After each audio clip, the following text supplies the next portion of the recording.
Cowardice asks, the question, is it safe? Expediency asks, the question, is it politic? Vanity asks, the question, is it popular? But conscience asks, the question, is it right?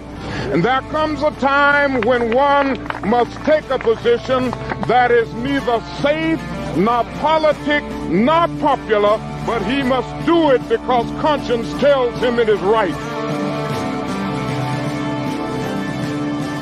Every time our country stands in the path of danger, an instinct seems to summon her finest first, those who truly understand her. When freedom shivers in the cold shadow of true peril, it's always the patriots who first hear the call. When loss of liberty is looming, as it is now, the siren sounds first in the hearts of freedom's vanguard. Fighting for humanity and against globalism, one mind at a time. It's the Freedom Link with Joe Joseph. Yes, it's another exciting episode of the Freedom Link. Hello, everybody. Joe, Scotty, we're here. It's the 23rd of December. I know you'd probably say, well, why aren't we just doing a rebroad tonight? Why? Because it's just another day. It's another Saturday night, and I feel all right. Come on, everybody. That's what I'm talking about. You know what I'm saying? How you doing, buddy? No, I'm doing great, man. Well, that's good. Yeah. That's good. What you doing? Anything special over the holidays? Just the usual, hanging out with family and, As everybody should, take advantage of the time. We'll get a little bit into the history of some of these holidays that are done in a name of, let's just say, the road to hell is paved by good intentions. We'll just put it that way. But the focus of tonight is really to make people feel a little more inclusive, if you will, but not in a DEI sense. Oh, yes. I'm going to use that word because inclusive. Well, maybe it'll boost the numbers on YouTube if we can do that, right? We'll just start using their own words for that purpose. So needless to say, there's been some poll numbers that come out, but everybody's so shocked. The economists are shocked, right? That we just don't get it. We don't get how people aren't ecstatic over this economy, over this the things that are happening right now, and record low unemployment and everything else. And it's kind of funny because obviously everybody knows it's not true. They believe what their eyes are seeing, and here we go. And they know that it's going to be bad because it's already bad. It's been bad for a while. It's not getting any better. I mean, we're at a point in history People right now with a lot of money are bitching. Where what we're being told and what we can actually see, it's blatantly obvious that those two things do not match up, right?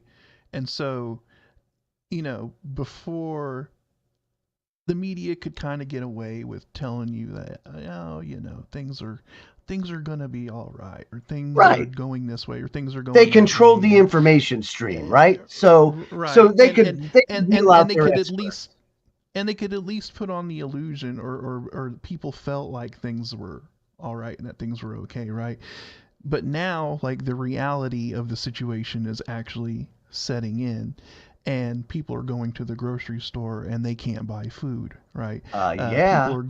People cannot afford to pay their bills. People cannot afford their mortgages. People are actually struggling, and then they turn on the TV and they're being told by their government and by the media that if you complain about it, or if you even mention it, then hey, you're the problem. Something's wrong with you. Well, let me say this too, because for people our age, it is a issue. Gen X, we were the baby boomers were our parents, and so it's a pretty high standard. The baby boomers they had, they basically, I mean, don't get me wrong, they lived through the inflationary period of the 70s, the fuel embargoes, the race riots.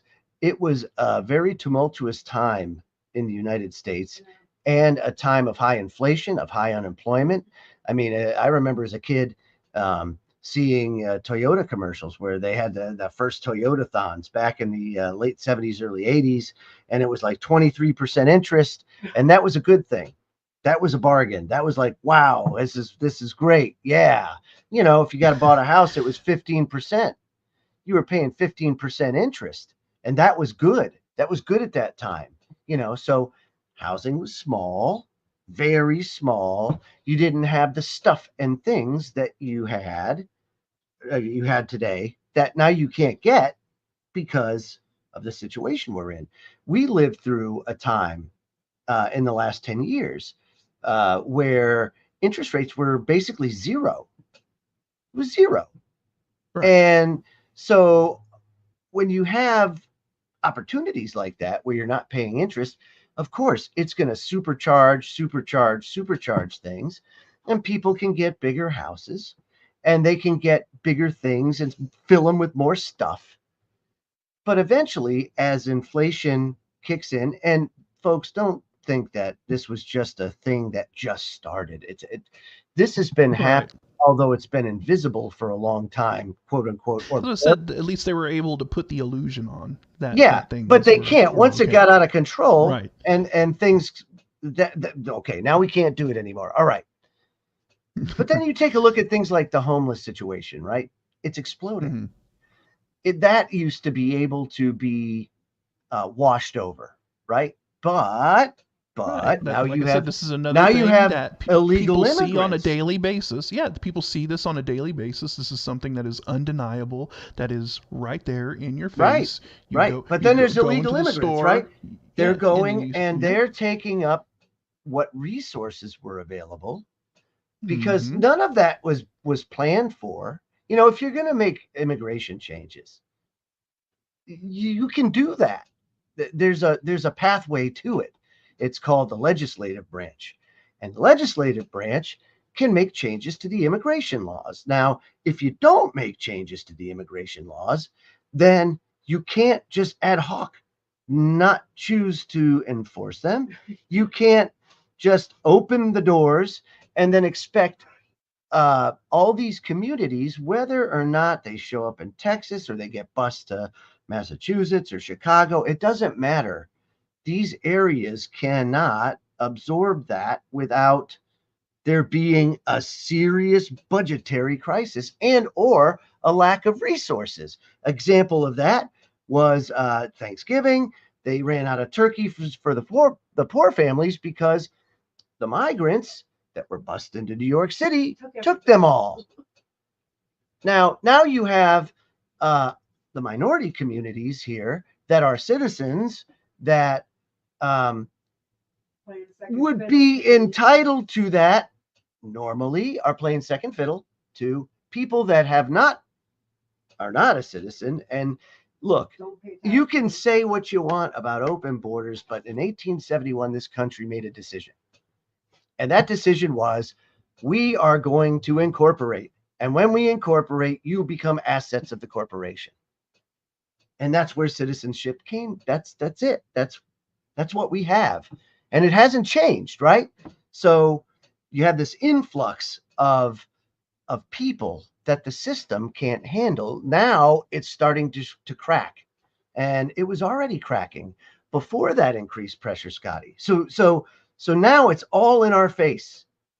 You can't you can't hide it anymore. Yeah. You can't afford a house if you want to buy one. They're but priced they're out. Still telling you that it isn't happening, and that if you that's imply right. or if you imply or say that it's happening, then hey, shut up racist, or shut up bigot, or whatever. Yeah, but it's a little more systemic than that. It's a little more systemic than that, and let me tell you why. So this brings me full circle back to the baby boomers. So the baby boomers, again, regardless of the stuff that they faced with the embargoes, the high interest rates, the high inflation. Healthcare for the average worker was $2 a week, and that gave you 100% coverage, and you didn't have all of these unbelievable premiums. You didn't have pharmacy management companies. You were not getting absolutely ass raped to go see a doctor. And then when you went to see a doctor, at that time, the medical profession hadn't been totally dumbed down by Big Pharma and also controlled by Big Pharma. Now, that's not to say that you didn't have the salespeople that came in. Of course you did. My grandmother was a nurse, and I'll tell you what, I remember her having a closet full of all sorts of samples and pens and stuff and things and everything else, right? And it all came from the sales guy. But it wasn't, medicine was still being practiced. It wasn't throw a pill at this, throw a pill at that. People were trying to fix the problems, not treat the symptom. And now it became that because guess what? Doctors have to see a patient every 7 minutes if their practice is going to be profitable because of all the overhead that goes into that and the risk and the stuff and the things. And another issue too, it was the mass closure of psychological facilities all across the United States, and the amount of people with mental illness that probably need to be put in some kind of a facility, you know, for mental illness, are just kind of left to fend for themselves and wander around on the streets as well. And you know, we used to have a psychological facility here called Menninger's, and they closed that down in the 90s. And you know, you've seen that all over the United States, and people are like, well, you know, these, you know, quote unquote asylums or, you know, psych ward cruel, places, blah blah they were blah. cruel, Yes, blah I blah get blah. it. Yeah, right. And that's why they closed them all down. But and there was, on the other hand, there was things that were done that were inappropriate. Absolutely. Right. There were really horrible things that have happened in those facilities over the years. However, the answer was not to just completely shut them down and let people with that need to be monitored, right? I mean, you can't let some people just run around if they have a mental illness like that, right? If they just want to run around and, you know, harm people or whatever, they have to be put in some kind of a facility. It doesn't have to be prison. There used to be resources for that, and then the resources dried up. Why? Because, you know, as government grows, it gets more expensive, but they can't just raise taxes all the time. They do, but it just becomes oppressive. So they look for ways to cut. They privatized, you know, a lot of the hospitals prior to HMOs and all that were public. They were public hospitals, or they were like part of the Catholic medical system. They were church driven, charity driven, but they weren't really for profit. And it's when it became for profit, when medicine went for profit like that, that's when everything went downhill. But when I was raised, my dad only had to put $2 a week towards that, and everything was covered, right? So that is a huge, huge thing that didn't exist then, that did exist that doesn't exist now, where you're paying God knows how much a month for your premium, and then your co-pays or your co-insurance, or you didn't meet your deductible. And it's an unbelievable amount of pressure, you know, that a lot of people just can't handle. And that's one of the biggest forms of, if not the biggest form of discharge for bankruptcy in the United States, is because of medical debt. You know, so just think about that. Then there's credit. So as these prices have gone up, as this has just totally stretched people out to the max, you know, and inflation, the worst thing you can feel when you're in that situation is to get that letter from the landlord that says your rent's going up, you know, and then you get the electric bill and that's going through the roof. When in reality, we have unbelievable resources here in the United States to where this shouldn't even be happening. Not for a second, and we have the know-how and the expertise and the technology to be able to use all of those natural resources and do so in an environmentally responsible manner. To say anything otherwise is irresponsible and a lie. And so honestly, you have to look at why they push certain industries more than the others and then follow the money. And what you find is that all of this green stuff has been laid out early on. Gore goes and puts out his documentary, in the early 2000s, basically saying the Arctic's going to be melted in 5 years and things like that. It never happened. But while he was doing that, he took all these resources and he devoted them to these renewable energy companies. And they focused on, your solar power, your wind power, all those things that we see today that are being pushed on you. But there's technology out there, Scotty, that we can use that doesn't cost anything, that doesn't pollute, and where is it? Oh, yeah. I mean, we have the ability to do that. And another funny thing is that if you look into a lot of the Stop it. I see you got a vocal He's a little kitty bad cat boy. over there. He's a bad boy, that bad kitty. He's a bad boy. Um, And he likes to interject too, by the way, because he's not happy about what's going on. Right. Even he's But- upset about all And this. just So remember too, if you- Scotty, energy prices, although elevated, were not like they are today. And they weren't the burden that they are today Right. on the American, taxpayer, citizen, man Well, or an woman interesting trying to thing is survive. that Yeah.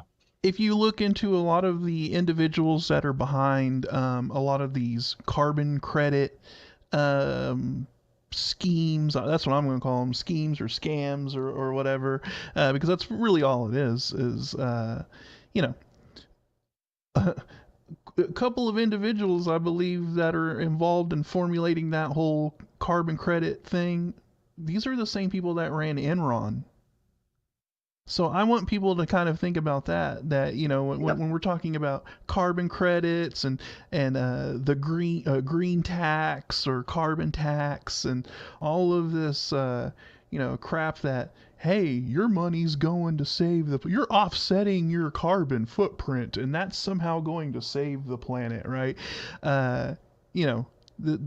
This is the same sort of mentality that was brought to Enron, and we know what happened to Enron. So Right. But it's all being driven that way, right? So that's not, it doesn't have to be that way, but that's where we're being led.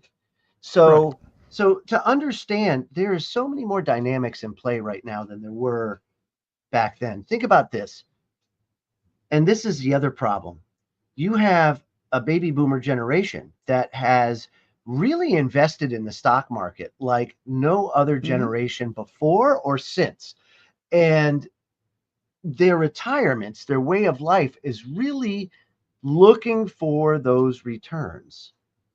So what did these places like BlackRock and other places do?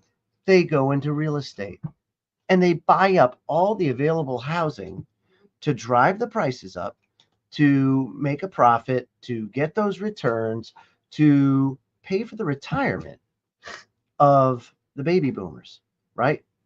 Now that means that they had the available resources to do that, whereas the preceding generations don't.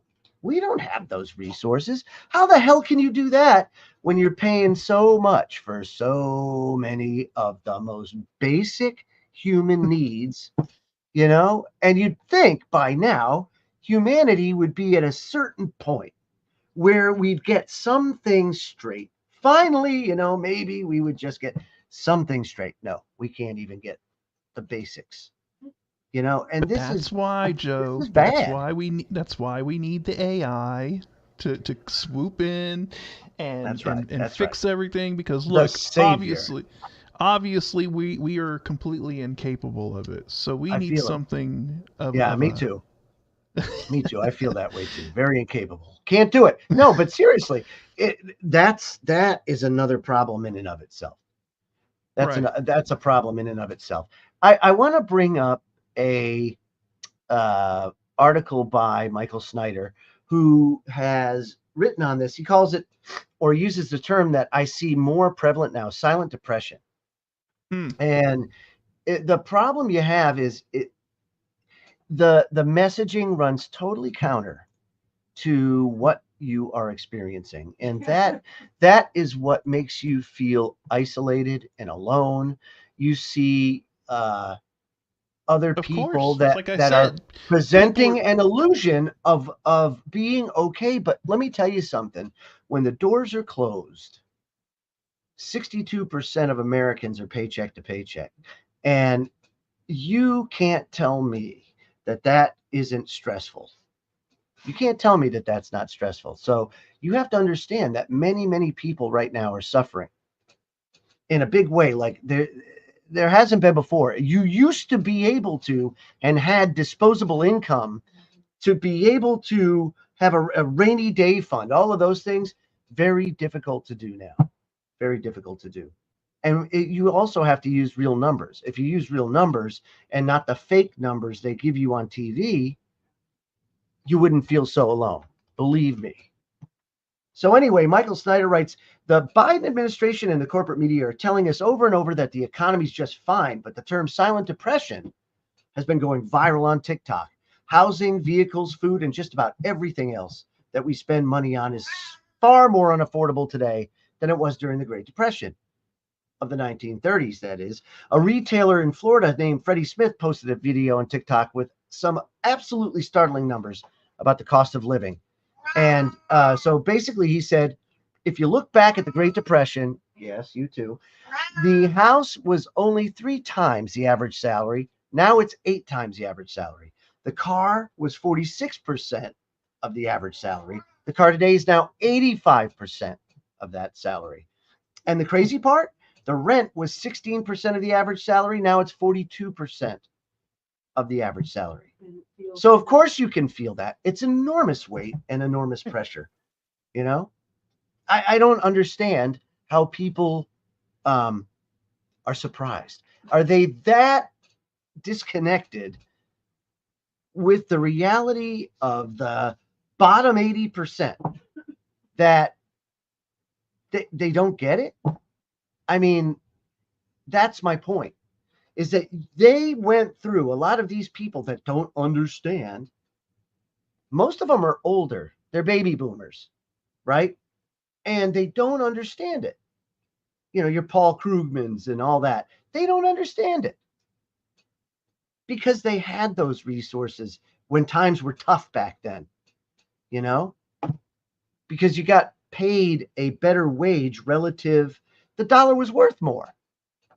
You know, if you take a look at how much the dollar has depreciated since the Federal Reserve took over, I mean, it's what, 99%? Right. Of what it was in 1913. It's crazy. It's crazy. So yeah, this is bad.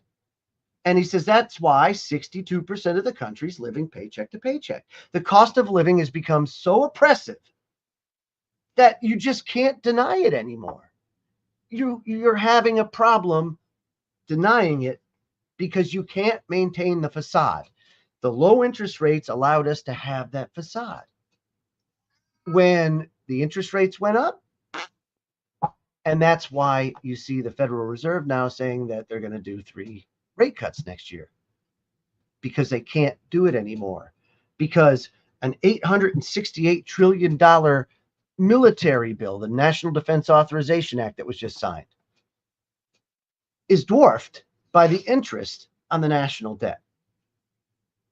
And that's just at a close to 6% interest rate on most treasuries, which is below the historical average. So you see, we're all in a big pickle. We're all in a big pickle. So, and then he says, when Whoopi Goldberg declared that millennials just need to work harder. I mean, are you effing serious, dude? We just need to work harder? Let me tell you something. The people that are working pretty damn hard. But we have a historically low participation rate right now. Why is that? Why is 25% of able-bodied adults not working right now? Why do you think that is? What do you think? Everyone we know personally is all in the same boat. Right. Some are doing a little bit better than others, but everyone's about in the same place. Right. It's in over our heads. Yeah, Period. yeah. Because it happened so damn fast, you couldn't respond fast enough to it. You know, not to mention the fact that, think about this, Scotty. Before, you know, the baby boomer generation, the majority of it was really centered around the middle class and blue collar workers, right? And those factory workers and even municipal, you know, like cops, firefighters, first responders, they got paid well. They got pensions. If you worked at a car plant, I mean, it was highly sought after. But the majority of people didn't really pursue four-year university degrees, and instead they learned a trade. And then that trade, and it was basically fairly balanced throughout the whole spectrum of trades.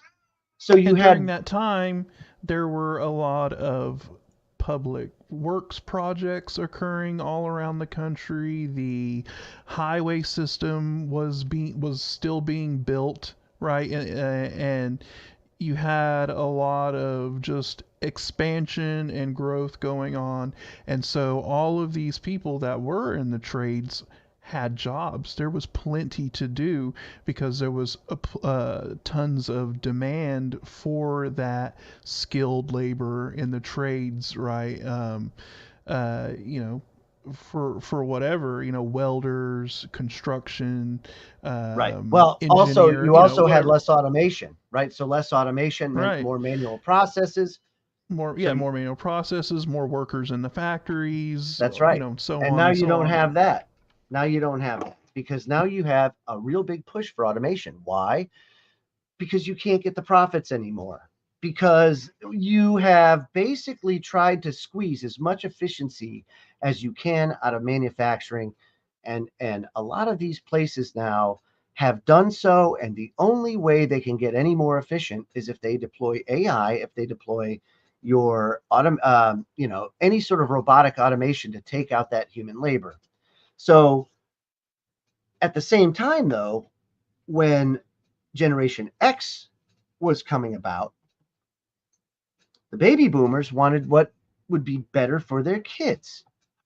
So they had the resources to put their kids to school. And so they all pushed their children to do four-year degrees. And so the market, basically you had in one generation, you saw it flip-flop to where you had more white-collar workers than you had blue-collar workers. You had more people that had four-year degrees than you had people devoted to trades. And now that you've got that problem, now you've got tradesmen making twice the salary, sometimes three times the salary, than a four-year engineer because there's so many damn engineers. You know what I mean? Right. It's really crazy. So there's a real interesting dynamic that is coming about here, and it's all converging at the same time. And the problem that you have is they can say what they want, they can cherry pick numbers or tell you how rosy it is, but they can't hide it anymore. And because they can't hide it anymore, they're mad. They're mad.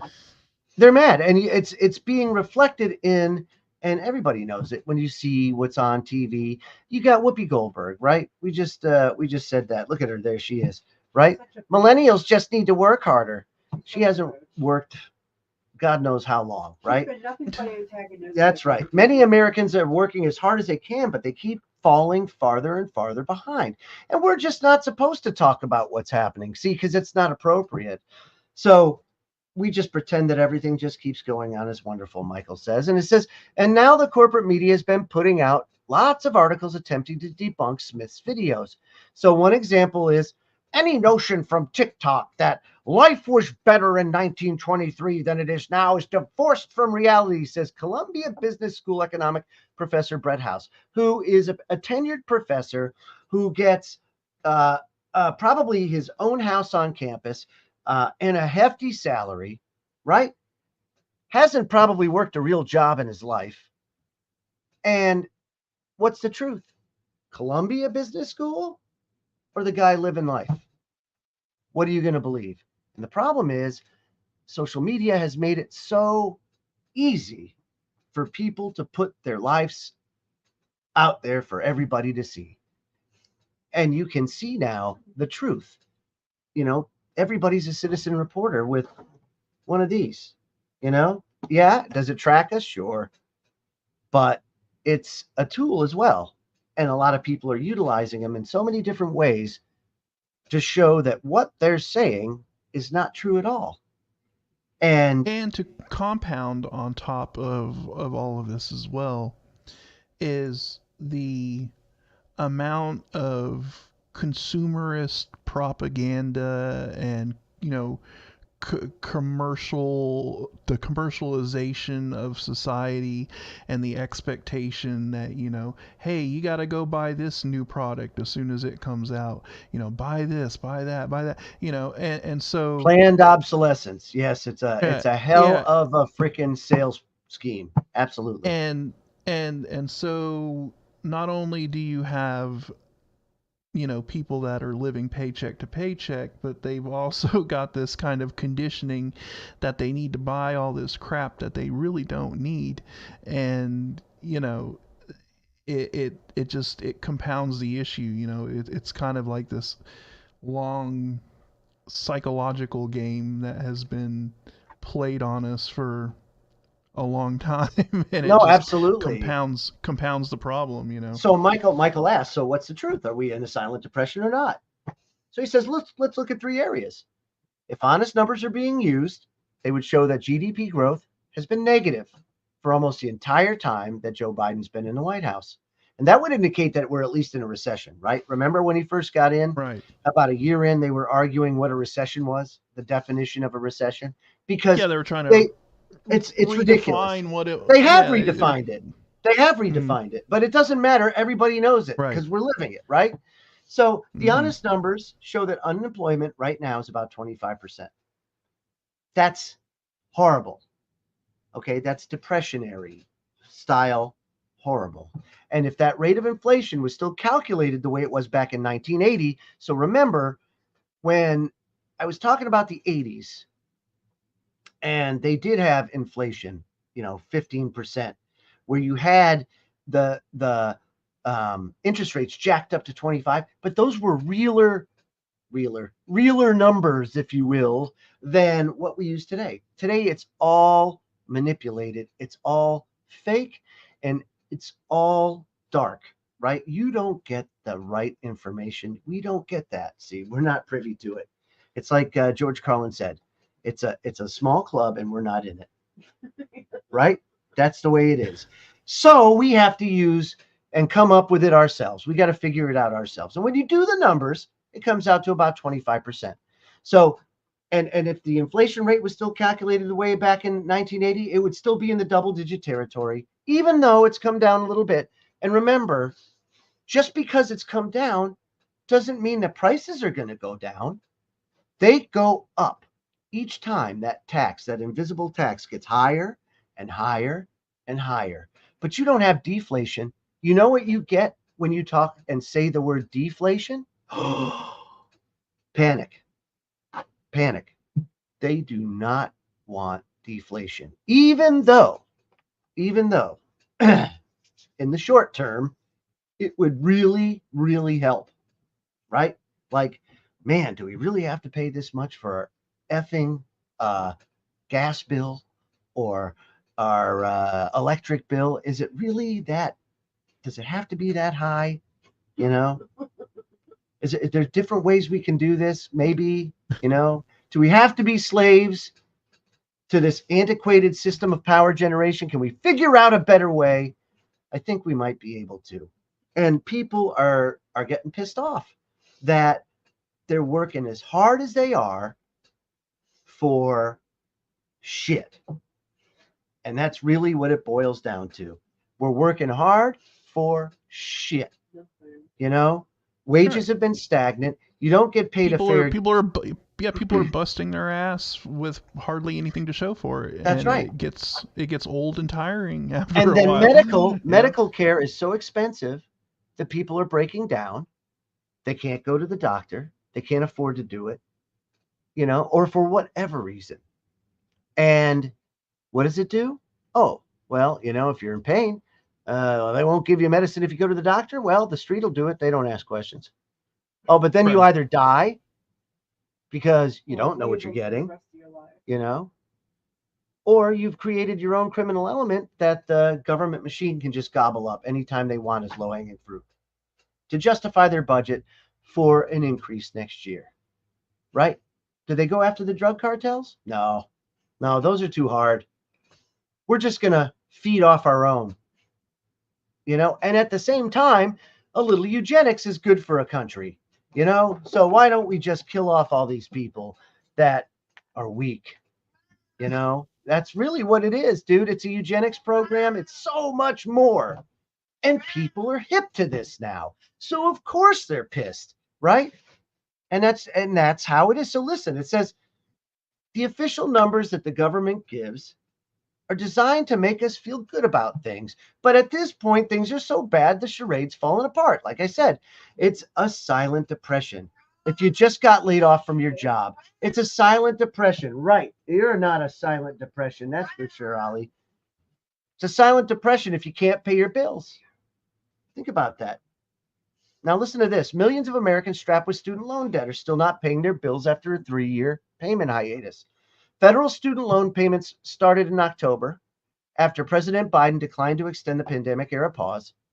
But 40%, 22 million borrowers at this point have not made a payment yet. That's right. That means about 9 million Americans who have payment due are not making them. That's crazy. But it goes on. It says, it feels like a silent depression if you can't sell your home. Home sales in California plunged to its lowest level in 15 years in November. According to a report on Tuesday, existing single-family homes were down 7.4% last month compared to October and down 5.8% from November 22. It was the biggest monthly decline in the past year, which plunged existing home sales in California to the lowest level since the Great Recession. And of course, this is mine. This is the one that I think has been glossed over for too long by a social safety net that we can't afford.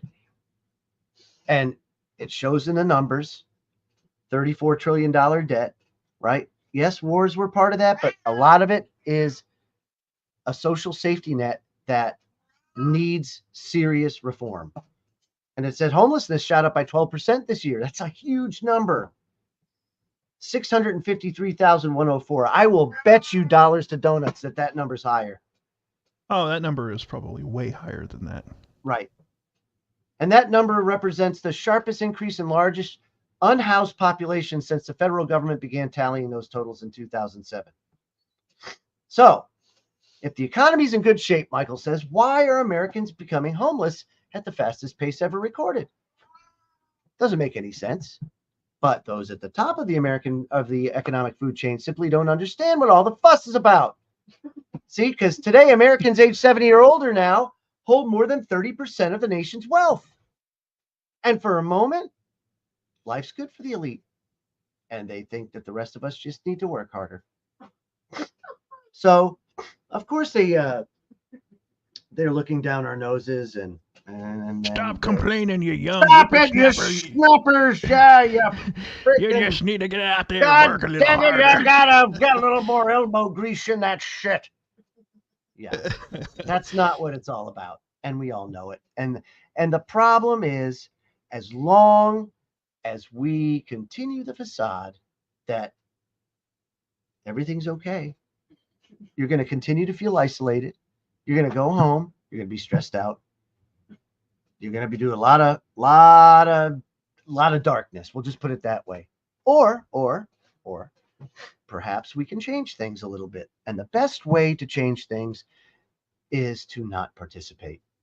It's really that simple. We just don't participate. Could you imagine if everybody just decided, you know what? I'm not going to pay my electric bill. Not going to do it. Eat it. Right. Are you going to shut off all Americans electric? You're not. You know what'll happen? The government will intervene. Something will happen. They'll nationalize it, but something will happen. They'll react. They'll do something. Same with gas. You know what? I'm not going to pay my gas bill this month. If everybody did that and it was coordinated, they would change it. They would lower the rates. It would be very simple. You don't have to be violent.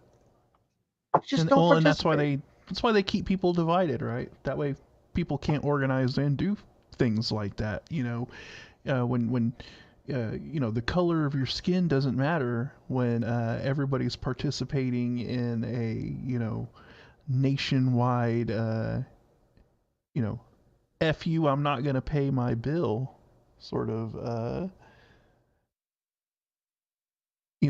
action. But when you keep people divided on petty issues and stupid crap, you're never going to get them to come together or agree on. I hate to say the word organize. Right? I hate to say the word organize, but that's really kind of what it is it just coming together.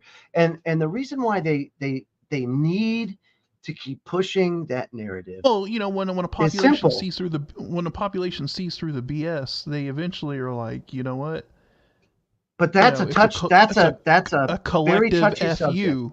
It's a touchy subject. When people can't pay their electric bills, when people can't buy groceries, when they can't do the most basic things, right? The hell with I can't go to the movies anymore. I haven't been to the movies in I don't know how long.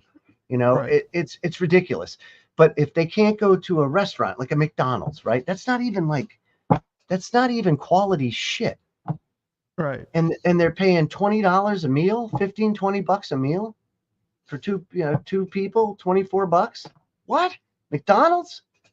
You think that price is ever going to go down? Of course it's not. See, once that inflation's there, it's like taxes. Once they're there, they never go away. That inflation is there to stay. So when we look at the housing market, I don't think I can ever remember a time that the value of the dollar went back the other way. I can think of a few things. I can think of a few things with technology, right? If you remember, like, say, for example, telephones, like a rotary phone. A rotary phone, the standard rotary phone was about $25 in 1980. And if you bought one, if you still had a push button telephone, house line phone, you could go to Walmart right now and get that same phone for like $7.99. You know what I mean? Because there's different dynamics there. That phone was probably made in America or Japan back then. Whereas today, China, slave labor, slave wages, you have it shipped in, cheap, done.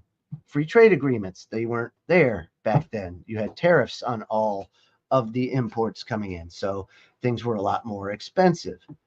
And there wasn't as much or as many things. It was a simpler life. Whereas now you have gimmicks and things and cards and stuff and hobbies galore that didn't exist because times have changed and technology has advanced. Computers are there now. It's huge. And that's what's led to a lot of the awakening that we see. But what it's also done is it's created a dynamic that, quite frankly, is going to cause some issues here in the near future, and right now, really, we're caught with our pants down. We really, truly are. And they're trying every which way to gloss it over. And there's just no way you can gloss this over. You can't make the numbers look good because no one believes it. Go to an open house. If you want to try to buy a house right now, your jaw dropped to the floor. People are pissed. Housing should never be that expensive relative to what your wage is. You know what I mean? But it's that way. Why? because the baby boomers' retirement funds depend on it. They depend on it. All the powers that shouldn't be, they depend on it. Because that's where the money was. That's where they were getting the returns. That's why the markets exploded. That's why the inventories are gone. You know? So now guys like us, you know, I want to go buy a house. I can't. It's out of I can't do it. Now we're going to have lifelong renters. You know, eventually you're just going to all be assigned housing. Private property is going to be a thing of the past, and it's going to be sooner rather than later. This is because they're creating the crisis. They're creating the event. You know, I saw this thing on, let me, it's kind of not, it's topicy, but kind of not so much, but it's relevant. It's relevant. And I saw it earlier and I thought, man, is this like a precursor of things to come? And just how embedded are these operatives, if you will. And I'm talking about mass migration. So you can say what you want. I'm a humanity guy, right? I don't think that with our technology and our know-how, anybody should be suffering or starving at this point. But no one really knows how to do it in such a fashion that you don't have these control freaks just wrecking everything. So we got a problem. But that mass migration, that destabilization in certain areas has allowed countries like Iran, who are just, remember, they're just a pawn on the chessboard, just like us. So they're controlled just like us.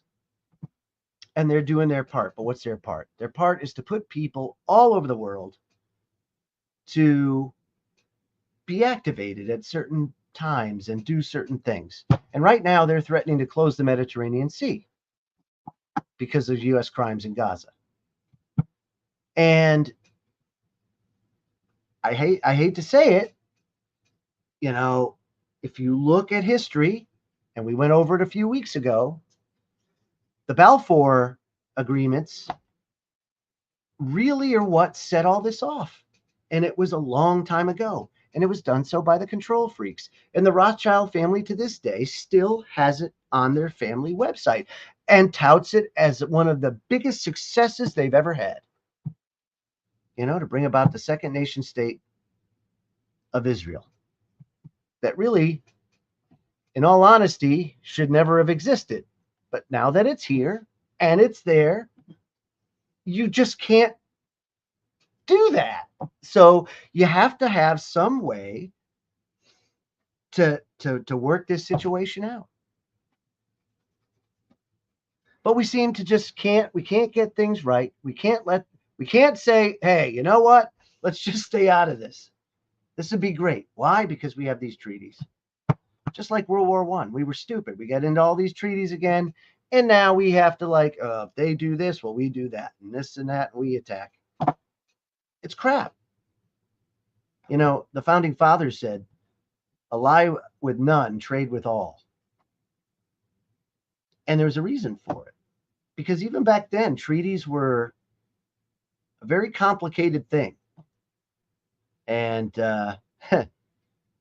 we have set ourselves right, because back. You know, the founding fathers realized, the founding fathers realized that, first of all, you know, they were from Europe. They understood how Europe operated, and for as long as anybody could remember in Europe, all wars, you know, devolved into, you know, these major conflicts in Europe, because there was always a country that was like, well, I have your back, and then another country was like, well, I have your back, and the next thing you know, you have like 3 or 4 different countries fighting with each other, when it, you know, originally just started between 2 of them, and all those resources and all those lives for what? Right. For a treaty, and so the founding fathers were like, no, we're not going the founding fathers were like, no, we're not going to have entangling alliances with other countries because we know what this does. If they get dragged into something, then we're obligated to get dragged in as well. That's right. And all we're going to do is build up our economic power through trading with everybody in a neutral sort of stance, right? If you That want was to deal the with us, idea. we'll deal with you. Yeah. If you want That to was deal the with us, we'll idea, deal but with you. And the reality is, and the reality is there are some times where there are state players that do things that infringe upon the rights of other sovereign nations. It happens. Right. Believe me, it happens. So you can't be naive and say, well, you can't have a military, you can't do that. You have to have some sort of defense, right? Of course. But there are these things that we have done throughout history that have really altered the course of things. And we have intervened so many times in the affairs of other nations and have created so much blowback in the process that, Well, yeah, I mean, we this became is not surprising to me at all. right. Right. You know, We became the world's policeman when we did not need to be the world's policeman, and at a cost right. that is just unimaginable. I mean, I just can't fathom why we sat by and spent all this money on these wars that we knew were false. And believe me, man, we've been warning about this for years and years and years, like a broken freaking record. And the only way they can keep on doing this is by our complicity.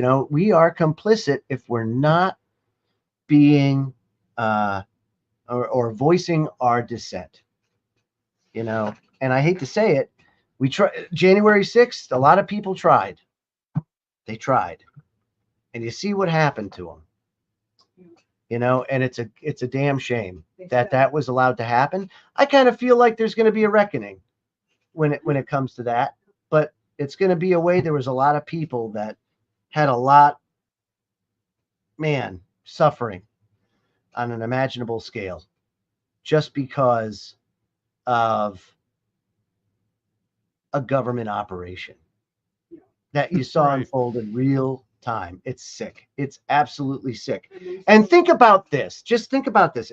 If the government, if the CIA, if these players could do that to our own citizens, don't you think the Iranians or others that have really felt oppressed, slighted, given a raw deal over,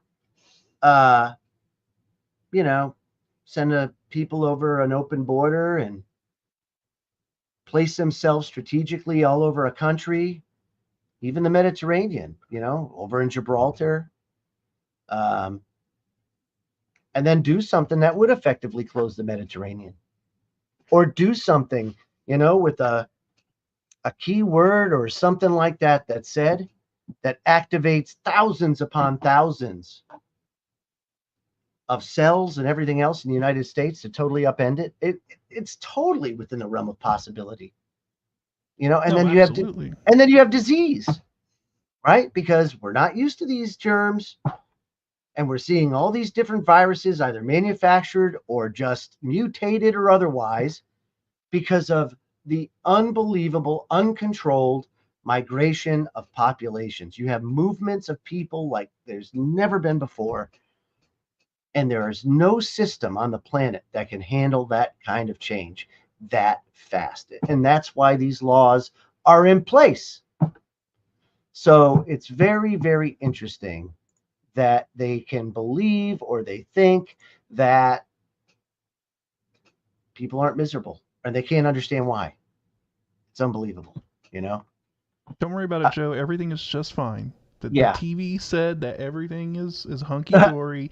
CNN told me that Bidenomics is working just great, and hey. Well, there's another thing too. There's fine. There's another. I watched a documentary this week, and it is going super mega viral. It's called The Great Taking. Zero Hedge promoted it earlier on in the week, and they are promoting it once again. And I would highly recommend people watch this documentary. It's based on a book. It's a new book. It's exploded. It says, "The control system is collapsing. The great taking looms as globalism's last gasp." Now, I've been saying this for the last 5 years. No, since 2016, actually, that eventually, the 401ks, any sort of investment, any sort of securities, they're coming for them because they won't be able to handle what's coming with their standard toolkit. No more. They've used it all up. They can't do it anymore. And in a last gasp to get them to where they want, no private property, nothing else, they're going to take everything that's in there, the 401ks, everything, because it's going to be that bad. It's going to be that bad. And well, let's dig into this after the break, because I believe we are coming up on it here pretty soon. We are, as a matter of fact. You know that? We are. Yes, we are. Yeah. As a matter of fact, it's 2 minutes to break. And when we come back, we will do just that. We're going to talk about that. We'll also get into a little Christmas lore. Or better yet, let's just talk about, we'll ask the question, what does God think about Christmas? We'll ask that. We'll ask that question. Good question. And then we'll get into AI and some of the new advances coming that'll make your damn jaws drop to the floor. It's nuts and it's crazy. And I want to also take a minute to please, I know everybody's struggling and times are tough, but if you can support KGRA, go to kgradb.com today, become a member, and you'll have access to all the archives and thousands of hours of unbelievable content, and support the great people at KGRA that give people the opportunity to do this on so many different platforms. So just huge, huge, huge. Please support them today. So we're going to go to break. And when we come back, there'll be so much more unbelievable stuff here on the Freedom Link, kgradb.com. Don't go away.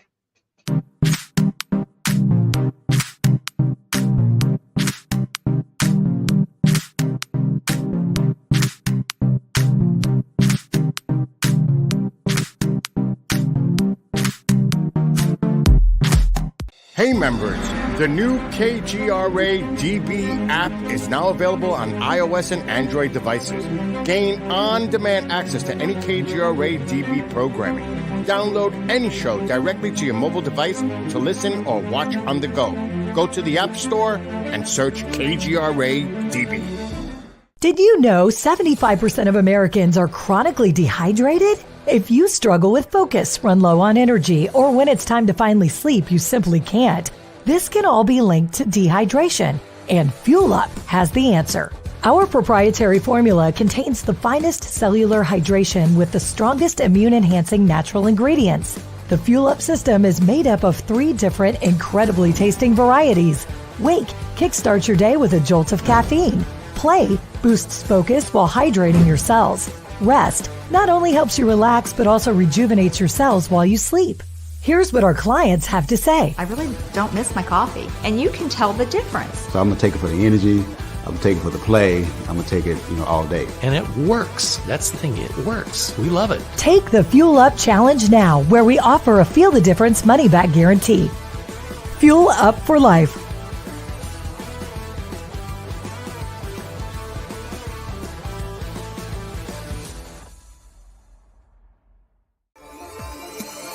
You're listening to the KGRA Digital Broadcasting Network.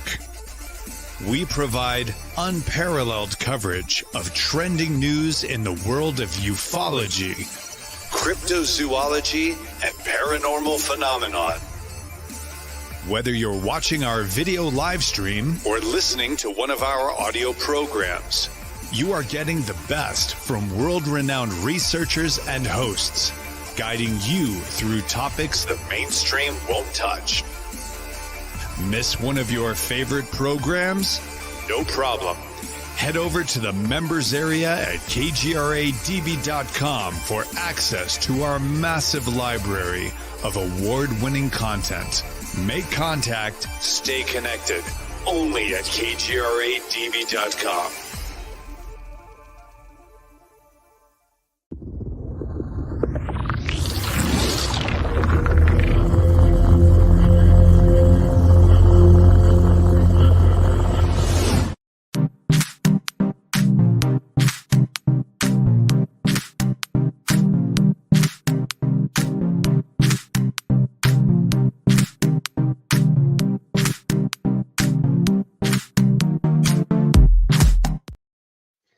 It's hour number 2, the Freedom Link. Yes, and we are going to continue, my friends, with our kind of talk on why everybody feels so isolated and alone. And it really doesn't have to be that way. You know, I think right now, community and fellowship and things like that are going to be pivotal in the days to come. And that we shouldn't be isolating ourselves like we are. Now, it comes with a lot of risk, because there's a lot of fear, because there should be really, and fear is a tool, meaning like never before have I seen society so broken, you know, where people just walk into stores and empty the shelves and walk right out. And, you know, if they get arrested, they get turned right around and it's not even a crime anymore. And it's just, it's like nuts. And I'm not a police state guy, you know, but things have gotten so out of hand. People are so desperate in so many ways that this is what you see in a lot of countries prior to collapse, right? Yeah, very much you so. have societal breakdown, and then you the just demoralization. You know, the police are just completely demoralized. They don't even really want to do their job. You know, and a lot of this goes back to what you were saying about how a lot of these people, you know, in these professions, they were getting actually paid a living wage. They were getting paid, and how much effort are you really going to put into your job when your mind is going everywhere because you can't figure out where you're going to pay next and who, right? And they're not even paying you what you're worth, you know, to do the job. So why should you put any effort into it? But let me explain this too. And yeah, I mean, it's let just me a explain total the scam. So there's a scam though that's there, and that scam is a pretty important scam to understand. And so in 2015, the OECD, Jesus. It is the OECD.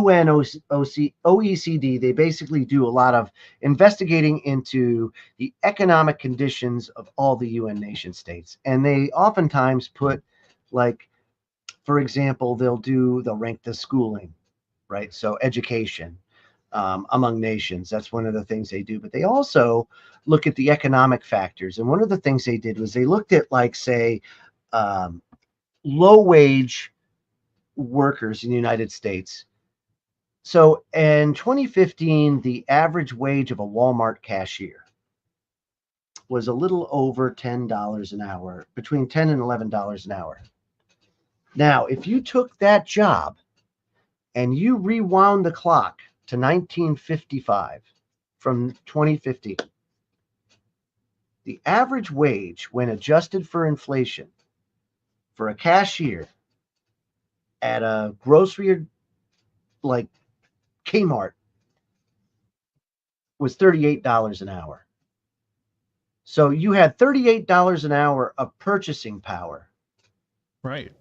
Right? Isn't that why? That's wild. You know, when you, if people don't, people really don't understand how devastating inflation is. It really is.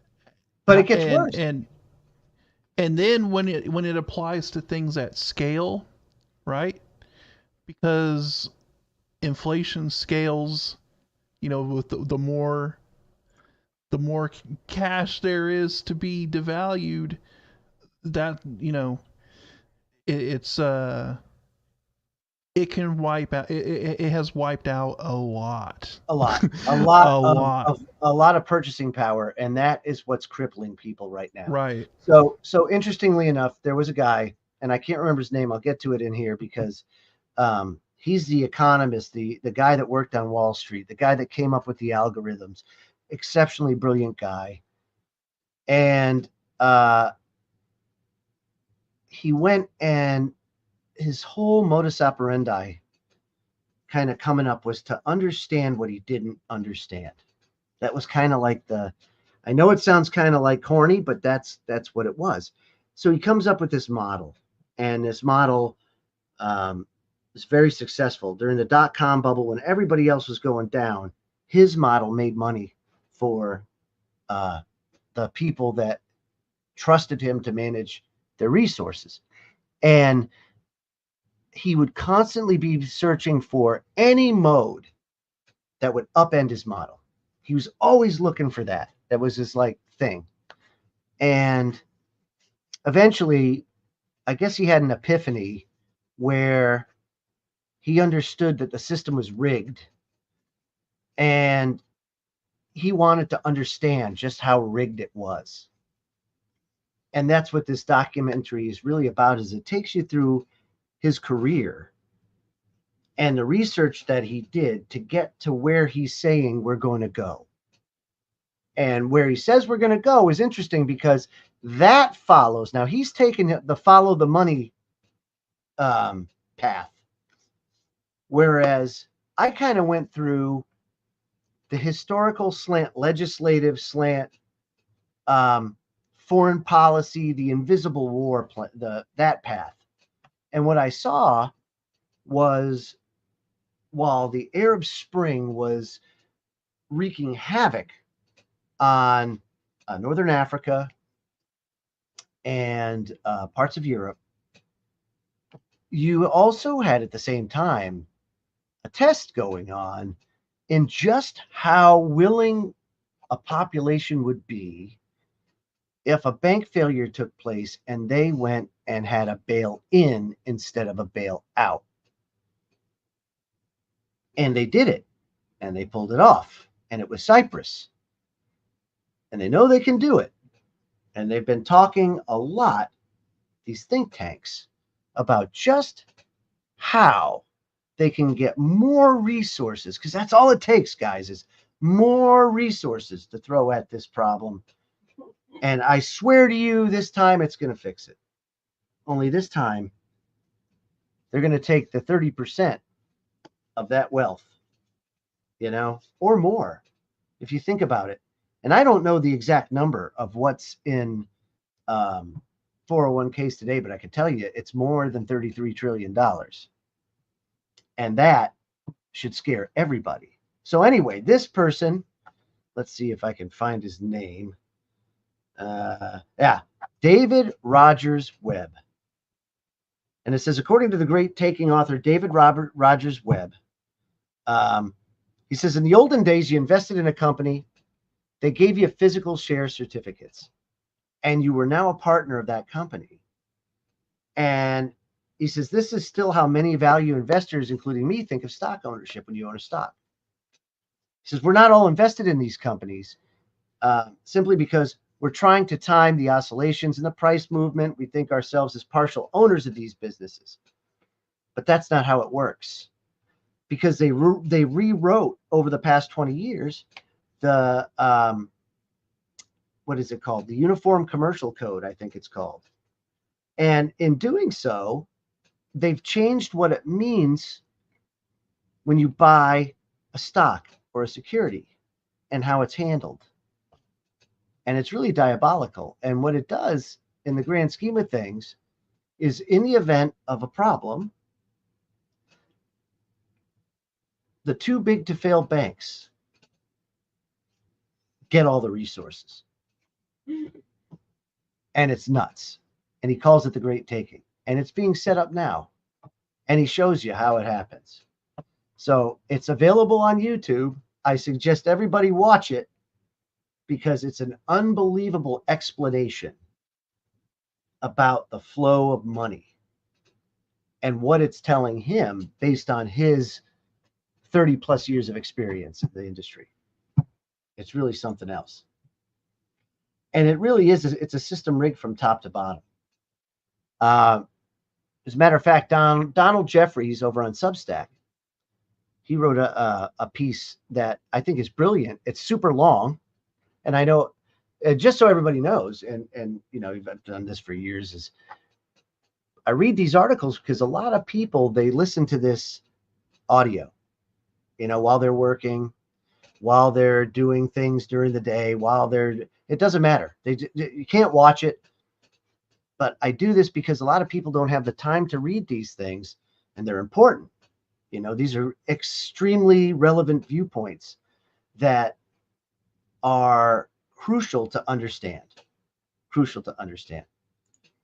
So he writes, just the other day, New York Attorney General Lolita James issued a remarkable statement. She said, before this trial even began, the judge ruled in our favor and found that Donald Trump did engage in years of significant financial fraud. Now, she boasted about that publicly, and this is associated with just one of Donald Trump's legal cases, right? And quite frankly, folks, they're absurd, right? They're laughable. But what's even more laughable, says Donald, is biased prosecutors said, it was what they said in the moment, right? She admitted that the honorable judge had ruled in our favor before the case had even gone to trial. Even for this collapsing banana republic, it's a shocking precedent to openly brag about such serious breaches of basic legal protocol. So James, whom Trump has called racist, recently stated, the Donald Trump show is over. James has referred to Trump as an illegitimate president and says his days are numbered. She's lashed at Trump's allies, even declaring we'll bring them down too.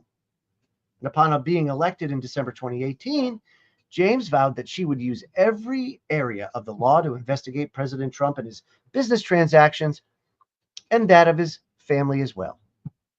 In this case, Trump is accused of exaggerating the value of his assets. Now, he says, I've known a lot of people in my lifetime that's exaggerated the value of whatever they've had. Bullshitters, I believe they called, or to be more polite, blowhards. Until now, being a bullshit artist wasn't a criminal offense. The good judge in this case, Arthur Engoron, is about as biased as can be, and a perfect example of the new judges who rule over the Orwellian courtrooms that we have now. So, Engoron slapped a gag order on the former president after he insulted his law clerk on Truth Social. And some insults are more equal than others.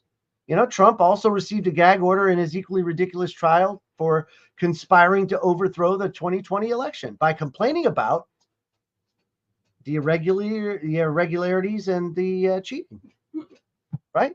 That actually happened. Yeah, but you can't have the truth, right? So Jack Smith, the prosecutor in the case with Trump, is being tried for alleging electoral fraud, right? Something which Stacey Abrams, by the way, continues to do in the same state, is a category by itself. You just can't fathom. I mean, you love him, you hate him, you're indifferent about him. You can't deny the assault on the poor guy. And right. I say that because you can be rich all day, but money doesn't buy you happiness. And I have to imagine that just playing golf every day, but having all this shit weigh in on you, it can't feel good. It can't feel good, you know, especially when you understand Trump's upbringing, you understand who his father was. You don't understand how this is probably affecting him up here mentally and how hard it is. So I find it very interesting. Now, just as the lethargic American public permitted tyranny to be constructed all around them without protesting or even noticing, they've allowed the implementation of a politicized justice system. The prosecutions of Roger Stone, of Paul Manafort, Michael Flynn, Sidney Powell, and others. Crazy. Peter Navarro, he was convicted of contempt of Congress because he didn't show up. He ignored it. And you know what? The same thing to Hunter. I think Hunter did that last week, right? Didn't show up. Yeah, he didn't show up. Attorney so where's his? Remember the gun running program they had going over the border? He didn't. Yeah. Didn't show up for it. Some subpoenas you see are more equal than others. Yeah. So Donald writes, he says, I'm just a community college dropout, but I don't know that either congressional subpoenas are legally required to be responded to or that they aren't any big deal. You know, the January 6th defendants, those who are still languishing in prison nearly 2 years later, denied all due process, being given draconian sentences. Some will spend more years in prison than murderers do. And that hasn't been a single concern of any civil libertarian. Haven't seen it, you know? Are there any civil libertarians left? I don't know. I find it. Yeah, where's that whole faction of the what happened? You know, I'll tell you what. Libertarian movement. I'm going to tell you what happened. What happened was Ron Paul, the last time he ran, he was kicking everybody's ass. Hands down, was kicking everybody's ass. He goes into Iowa, and they stole the election in real time right from him. Yeah, they screwed him in Iowa. They stole it right from him, and they did it in broad daylight. And they said, "I'm sorry, but you can't be president." And ever since then, the libertarian, all the Ron Paul revolution, all of it, they threw our hands up because everybody supported that system. That, well, you know, what are we supposed to do? Jesus Christ. What are we supposed to do? Ay, ay, ay. So, yeah, it's a big problem. It's a rigged system. And I would suggest you go to Substack, look up Donald Jeffries, and read the rest of his article. I protest. Because he's right. It's a rigged system. Look at the economic data we've been fed. Why aren't people happier? Look at the court system that persecutes anybody that doesn't toe the line, that doesn't go along with the Orwellian, woke, DEI crowd. You're totally freaking ostracized. And all your assets stolen. I mean, Rudy Giuliani's about as crooked as they get. But let me tell you something. The kind of crap that's going on with him when you know that there was fraud, you know, but not even allowed to present evidence in court. So what do you do when you need help? And I've asked this a million times, but you can't get it. Are you just going to just keep going the way it is? Well, it doesn't affect me. Or do we just do something about it? It's kind of interesting. There is a case study going on about people doing something about it. You know, and that's Argentina. Argentina right now is doing a Ron Paul. He's doing exactly what Ron Paul. I am very invested into seeing how Argentina ends up because this is going to be an amazing experiment for them, I think. And Ron Paul said it. He said, you know, when you embark on the change that's sorely needed, it's going to suck for like the first year or two. It's going to be really bad. And this guy from Argentina, he's told the population, he told them, hey, this is brace gonna yourself. Suck. This is going to suck. Yourself. It's going to suck for a little bit, but after, you know, afterwards, things are going to be on the upward trend, and because you've got to completely realign that system. You've got to completely change the paradigm of how they're running things there. And in doing so, I mean, yeah, it's going to be hard in the short term, but in the long term, I think this could really bring Argentina back to its, former glory, if you will, because they used to be one of the richest nations on the planet, right? Yes, they were. They were the richest nation on the planet at one point in time. And they've really fallen big time. But listen to this, seriously. Under Argentina's new president, Fuel's up 60%. Diaper prices have doubled. Zucchini, they put in salad. This is a restaurant owner at a hip wine bar in Buenos Aires, right? It says price of beef soared 73%. Zucchini, 140%. Uber drivers paid 60% more to fill her tank. And a father said he spent twice as much on diapers for his toddlers than he did last month. Why? And the reason why is because one of the first things he did was to devalue the peso. And he had to do that because it was being artificially propped up by a bunch of money printing and a really complex system of subsidies and things like that and taxes that just could not continue because they had no money. They were bankrupt, literally could not pay their debt come April. It was like artificially boosting the currency. Like a Ponzi scheme, basically, on a large scale. Yeah. Right. Yeah. So Javier Milei, he's elected. The country was already suffering, right? Third highest rate of inflation in the world. Prices are up 160% year over year. Now, since he took office, it says on December 10th, quickly devalued the Argentine currencies. Prices soared at such a dizzying pace that many in the South American country of 46 million are running new calculations on how their businesses or households can survive the far deeper economic crunch that now is going to happen. And he said this. He says, look, this is going to be terribly painful, but it's something that has to happen. And if we get through this in one piece, and he's even telling them, we might not make it. I don't know. But if we get through this in one piece and you guys help me out, we're going to be okay on the other side. And that's exactly the message that Ron Paul said, when we go ahead and we start peeling away all of these departments, these government departments that should never, ever have existed in the first place, if you go by the law, and you get rid of all that bloat, it's going to hurt exceptionally bad for the first year or two, but it'll start to get better, and it will get better. So this is something that everybody should be watching, because this is what Ron Paul was always talking about, getting rid of all of the stuff that we don't need and having faith in a free market. And that's not to say that shenanigans don't happen. Of course they do. They're always going to happen. It's like cutting out a tumor, right? It's going to hurt. It's going to, you've got to reduce the size of government.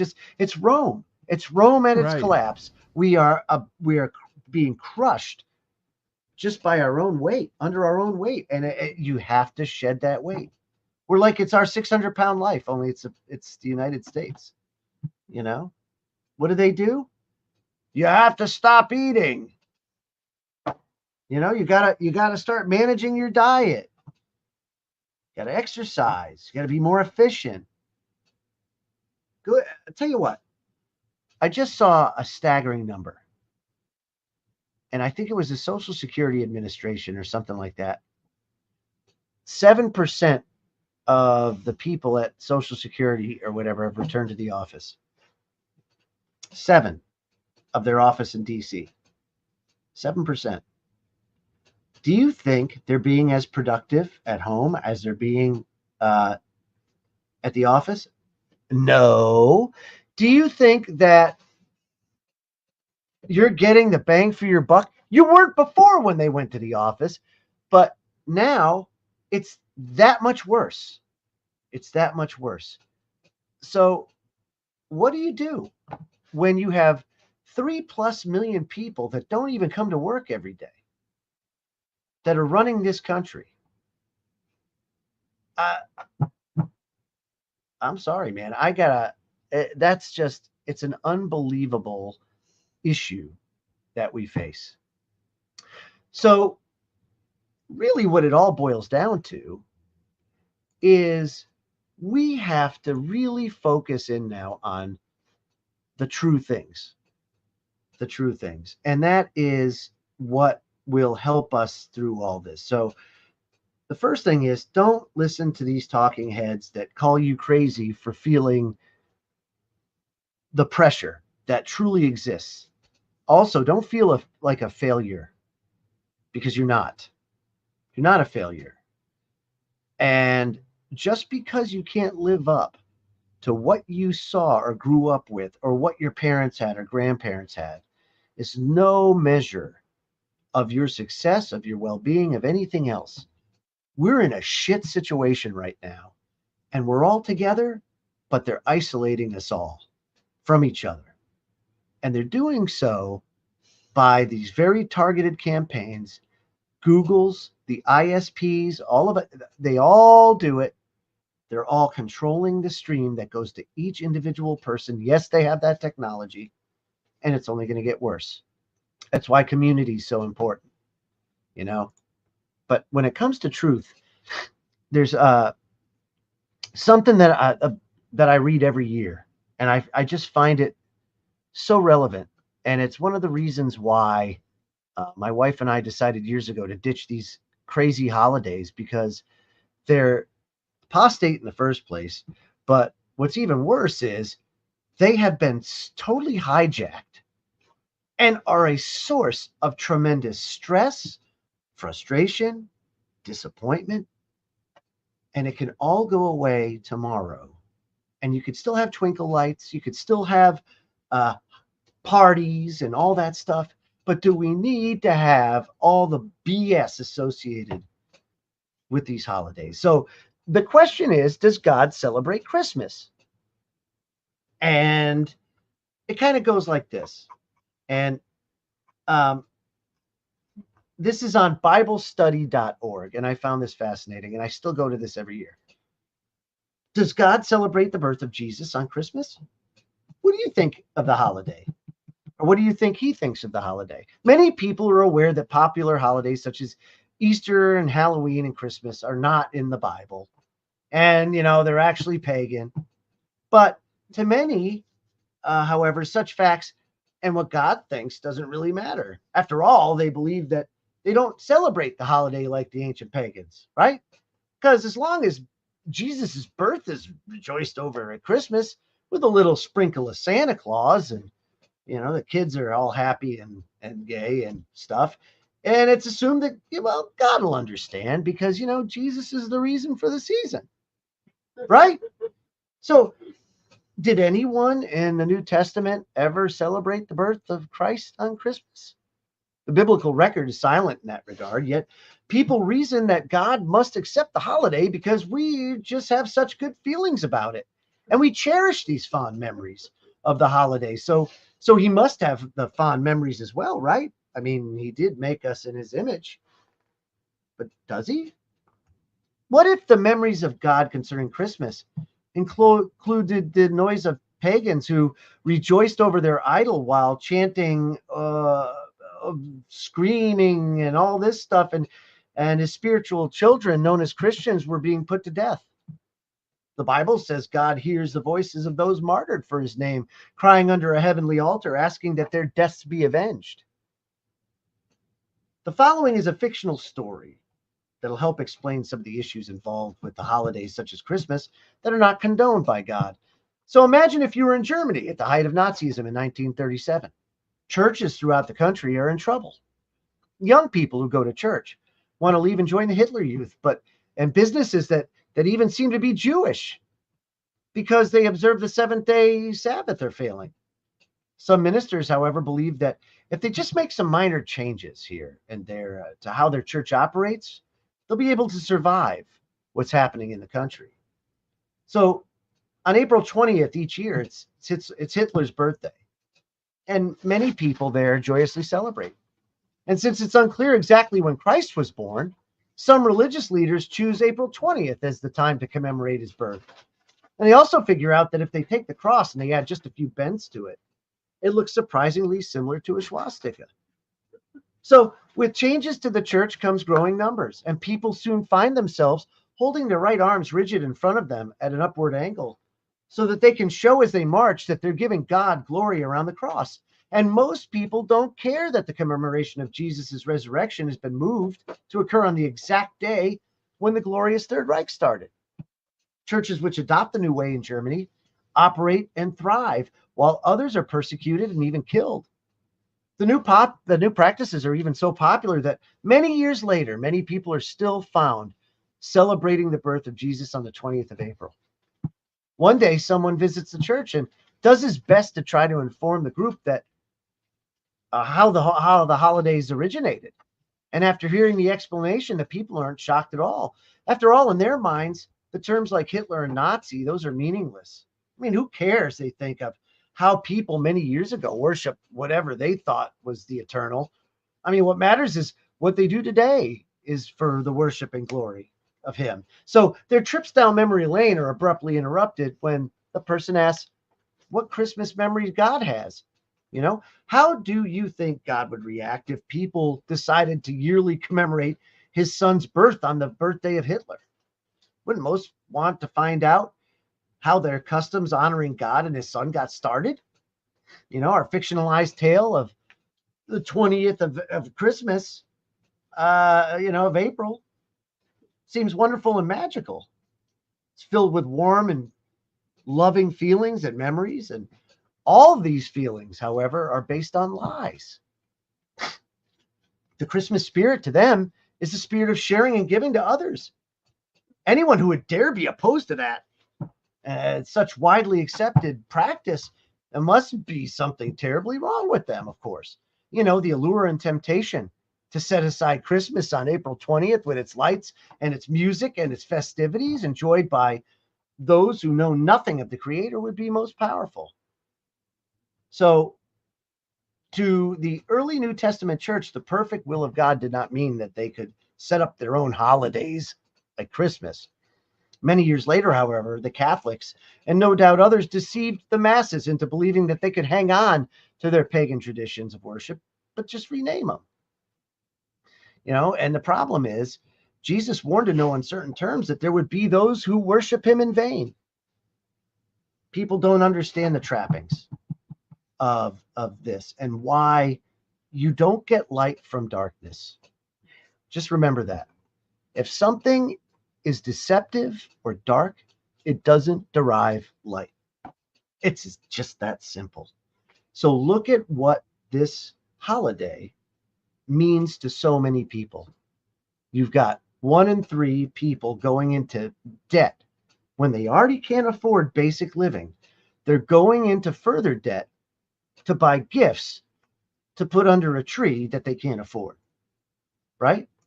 And how many people? Right, and if they feel they can't do that, it makes them feel worthless and like they've failed as a person. Because they have warm feelings of when they grew up and they had that stuff. Well, when their parents had a lot more disposable income and things like that. Yeah, sure you did. And of course, that brings about what?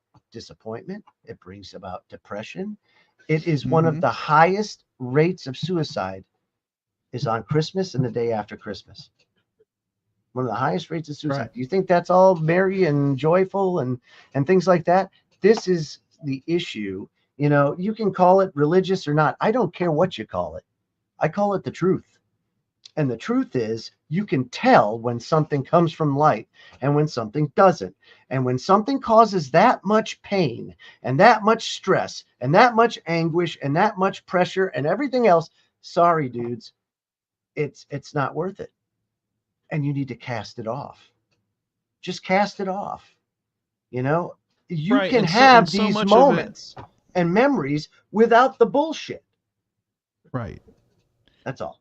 Right. Exactly. I mean, and so much of it has, you know, nothing to do with anything, right? And, I was at Dollar General today, Scotty.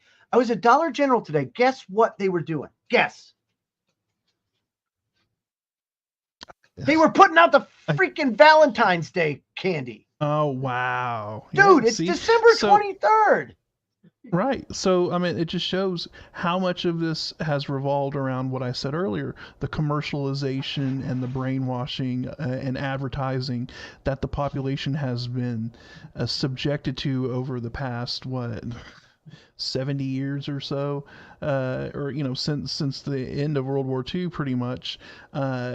It's, you know, consume, buy, and, you know, whereas you had the Catholics, wrapping in pagan stuff into all of this. Now you have consumerist propaganda and all of that also folded into the mix, and so you have this amalgamation, this chimera of like ancient pagan worship with an overlay of consumerist greed and whatnot, and and then keeping up with the terrible, Joneses and the bullshit like right, that, keeping right? up, yes, that whole aspect, and it And it just doesn't need to happen. leads to It doesn't need to right. happen. Break away from it. Now, I will tell you this. Doing so will be exceptionally painful. And it will be because Right. your families are not going to get it right away. They just won't.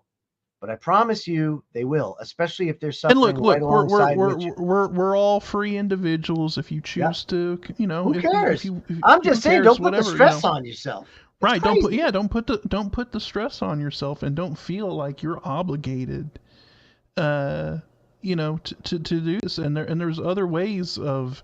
How about you serve your fellow man or something like that? Yeah, serve Instead your of putting fellow man. gifts under the trees, go down to the soup kitchen and serve a meal to them, or something like Spend that. time with your family and just do the quality things that are good for you, and don't That's right. feel like you have to put yourself in debt or anything like that in order to appease others, because if people truly love you, they don't care about the gifts. You know what I mean? And right. So no, well taken. Good point, man. Good point. And so that's my Christmas message to all you. Merry Krampus. I want to get into some science news now, because this also is going to lead into some really interesting things. There's a lot of talk going on now about universal basic income. And you're going to start to see that more and more as human labor becomes more and more obsolete, and more people drop out of the workforce. More and more people are not participating, and it's causing everything from shortages. And then you have the geopolitical instability. That's all doesn't need to be there, but it is, because, we went over that in hour one. You're going to have more and more pressure to advance AI faster and faster. And the thing is, it's already going at a speed that humanity cannot sustain. And it's because it all goes back to what I've said a million times. What has been seen cannot be unseen. Once it's out there in human consciousness, dude, it's there. It is there, and it's not going away. No different than, like, say, carjacking. That stuff didn't happen 50 years ago, but the first time it happened, it spread like wildfire. And it happens today. And now you couple that with a weak system of, I don't want to say enforcement, but when somebody's been harmed, it used to be no victim, no system crime, of justice, right? If you weren't a victim, if you weren't harmed, there was no crime. And then things became administrative, right? Now we have administrative things. And we put up with that shit, and it got abused to the point where people got pissed. And what did they do? They swung the pendulum so far the other way that it pissed people off now. So now you've got the classic Hegelian dialectic going on that says we need to swing the pendulum back. And when it does, it's going to go too far again. And that's where you're going to see a lot of the removal of private property and the institution of an AI managed lifestyle and society. And all revolving around universal basic income, and everybody not owning a single thing. So one of the things that are out there is science news. I'll put this up on the screen. This is a very interesting thing. So it's meet co-scientist, your AI lab partner. Now, this is a paper cycling around the science circles right now. National Science Foundation, an artificial intelligence-driven system has autonomously learned about certain Nobel Prize-winning chemical reactions and designed a successful laboratory procedure to make them. The AI did it in a few minutes, and was correct on its first attempt. And according to the authors, this is the first time that a non-organic intelligence planned, designed, and executed this complex reaction that was invented by humans. So, it did it in a few minutes. This would normally take humans months, if not years, to do. It did it in minutes. It said in less time than it would take you to read this article, an artificial intelligence-driven system was able to autonomously learn about a certain chemical reaction, Nobel Prize winning, and design a successful laboratory procedure to make them. And the AI did it in just a few minutes and nailed it on the first try. It says the most complex reaction co-scientists pulled off are known in organic chemistry as palladium catalyzed cross couplings, which earned its human inventors the 2010 Nobel Prize for Chemistry. So this demonstrated the ability of co-scientists to show the potential for humans to productively use AI to increase the pace and number of scientific discoveries. Do you realize the order of magnitude you're talking in speed and incremental advancement? So, my dad was telling me about this video that he saw, and it was a guy who was, I believe he was studying to get his PhD or something in chemistry, right? Yeah. But he also liked to dabble in AI and toying around with it on the side, right? And he trained this AI to start developing chemical weapons. Oh, excellent. And what ended up happening, which terrified him, is it spat back the result of 7 brand new, never before seen chemical compounds that could be used as chemical weapons. And he was like, oh, shite. Okay. Wow, you know. So Yeah. when you're talking about this co-scientist doing these chemistry, you know, Nobel Prize winning chemistry reactions and things like that, you know, it makes me wonder, what is the military using this AI for? What are their version of co-scientists and pouring through chemicals and bioweapons and things of that nature, where it may take, you know, years and years worth of research and development, you know, with all these people in, you know, lab suits, clean rooms, underground facilities, when you can just feed the data into an AI supercomputer, and this thing will spit out the compound, and not only spit out the compound, it'll tell you exactly what you need to do to create the compound, you know, step by step. So what they did, I want to get, so people understand just what I'm saying here, and just how, when I say, like, the scale of this is I mean, I can't even wrap my arms or head around it. So what they did was they took like ChatGPT and like other large language models, and they tried to split all possible tasks, it says, in science into small pieces, and then piece by piece construct the bigger picture. And in the end, we brought everything together. He says the software modules allow co-scientists to do things that all research chemists do. Listen, search public information about chemical compounds, find and read technical manuals on how to control robotic lab equipment, write computer code to carry out the experiments, and analyze resulting data to determine what worked and what didn't. And then you have to go back and you have to repeat, and you go back and you repeat, and you go back until you repeat until you get that process right. And it doesn't, you're not getting it right on the first go. There's always improvements. You always find it. So one test examined co-scientists' ability to accurately plan chemical procedures that, if carried out, would result in commonly used substances such as aspirin, acetaminophen, or ibuprofen. So the large language models were individually tested and compared, including 2 versions of GPT with software modules allowing it to use Google to search the internet for information as a human chemist might. The resulting procedures were then examined, and scores based on if they would have led to the desired substance, and how detailed the steps were. And some of the highest scores were notched by GPT-4. So what did that do? They observed co-scientists demonstrating chemical reasoning, which is described as the ability to use chemistry-related information and previously acquired knowledge to guide one's actions.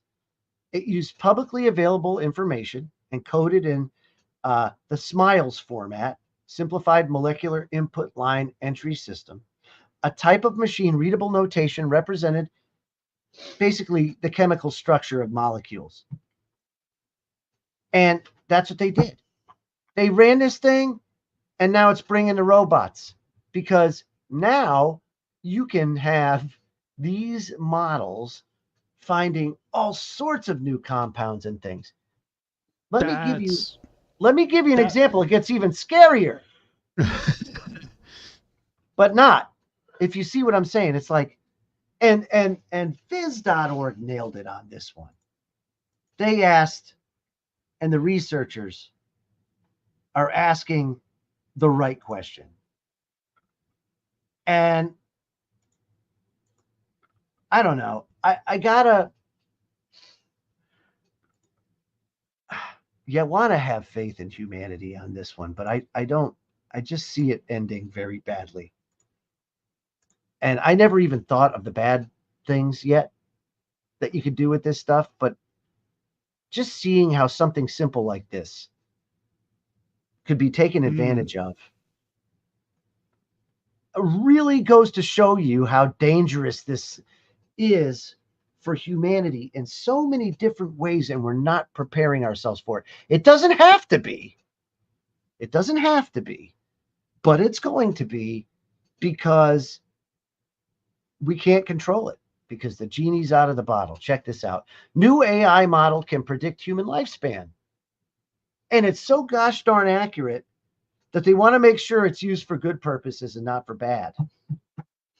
Think about that. If you knew when somebody was going to die, I mean, you could make bets on it. You could start a whole, I mean, the unbelievable things that could happen if you knew when somebody was going to kick the bucket, or if they had some sort of health thing or something that you could take advantage of. Anything. It says researchers have created an artificial intelligence tool that uses sequences of life events such as health history, education, job, and income to predict everything from a person's personality to their own mortality by built using transformer models, which power large language models like ChatGPT. The new tool, Life2Vec, is trained on a data set pulled from the entire population of Denmark, 6 million people. Almost like the sentient simulation. Remember that, Scotty? Right. Where it has everybody as a node in the simulation. On the planet. And on the planet, right, yeah. So the data was only made available to researchers of the Danish government. The tool the researchers built based on a complex set of data is capable of predicting the future, including the lifespan of individuals, with an accuracy that exceeds state-of-the-art models. But despite its predictive power, the team behind the research said it's best used as the foundation for future work and not an end in and of itself. Even though we're using prediction to evaluate how good these models are, the tool shouldn't be used for prediction on real people. Right. It's a prediction model based on specific data sets of a specific population. That's what we're saying. But you know what this means? This means it can. This is what they're telling you, that they're trying to word it in such a fashion that makes you go, I wonder, but it's not. I wonder how they determined that this thing was that accurate, right? Did they have a bunch of like older people that were kind of close to the end come in and feed it data or whatever, and then like see if like when these people eventually did pass, if it nailed it on the right day or close to the right time or something. I wonder how they actually like verify that this thing was like predicting how long someone lives. Check it out. At the heart of Life to Vec is the massive data set that researchers use to train their model. The data is held by Statistics Denmark, the central authority on Danish statistics, and although tightly regulated, can be accessed by some members of the public, including researchers. The reason it's so tightly controlled is it includes detailed registries of every Danish citizen. And the main element and elements that make up a life are spelled out in that data, from health factors, because remember, national health care, education, it's all public, and income, it's all there. So the researchers use that data to create long patterns of recurring life events to feed into their model. Taking the transformer model approach, using the large language models on language and adapting it to human life, represented as a sequence of events. And so they did that, and they figured out one of the life events that the researchers predicted was a person's probability of mortality. This is on an individual level based on it running this millions of times over, right? On all these individual people, to where it could go and say with an absolute certainty almost exactly what and when and how this person's going to die and things like that. But what it couldn't really, of course, it can't account for is accidental death, because it can't really foresee that. But what it can see is that perhaps you're at an elevated risk because of perhaps the job you're in, or maybe the area you live or something like that, So there's different factors to it. But the paper it doesn't predict like exactly when. It just predicts more of a percentage risk factor. If things were to be status quo, like you're in a higher level of risk based off of what was fed into the data. What was so crazy about it all, Scotty, was that it was just on point. And so what these people were saying is, I don't know exactly how far we want to let this go because of the purposes it could be used for, which, it just tells me, but the government's that's okay. I get it. Think about what would happen if the insurance companies had the ability to access something like that, or the power of something like that, or anything, and then not tell anybody. I bet you they do. I'll bet you they have it. No, I'm serious, dude. I'll bet you they have. With AI now, you're telling me they're not using that stuff? I mean, the only thing, and again, they couldn't foresee COVID. And they couldn't foresee the problems after COVID, which is why they are really eating shit right now, because more people our age and younger are dying, and they didn't account for that. Their models didn't account for that. Nobody's models accounted for that, except the people that designed the damn disease. Their models. And on that happy holiday note to leave it on, we are going to be coming up to the end of the show here. Oh my gosh, 2 minutes. Holy moly! But hey, always gotta depend on Joe to bring us that holiday. Yes, and remember, everybody, just let it go. Hey, just sing it. Let it go. Right. Come on, everybody. Just let it go. That's right. Yes, don't do anything that puts you into more stress. The less we participate and are complicit in the deception, in the lies, and all of it. We have to all put our, you got to make a decision. Are we going to keep going along with the lies, or are we not? And if we do, are we lemmings jumping off the bridge, or are we not? That's what it all boils down to. So I think we're almost done. And boy, oh boy, we will be back fun. In January 2024, people. That's right. Thank you, Bill. So, hey, we got next Saturday off. Right. Hot damn. That's great. But hey, I'd like to thank everybody for supporting the Freedom Link and KGRA DB over 2023 for shizzle. That's right. Uncle Bill making a cameo. Yeah, next week. Yes. First of all, happy holidays, Merry Christmas, and Happy New Year to all the viewers and listeners out there. And thank you for your support of the Freedom Link, Rabbit Hole Radio, and all the other programming on KGRA. And guys, are you kidding me? Next week it's going to be nutty with getting ready for the New Year's Eve party and cooking. Yes, indeed. You know what I mean? Is. And you got to get on a certain sleep schedule where you could sleep a little extra late. Oof, yeah. That recovery time, my friend. The recovery time. So again, guys, Merry Christmas to all you and your families and everybody that's watching and listening. All right, everybody. Absolutely. Have a great night, everybody, and we'll see you all later. Adios.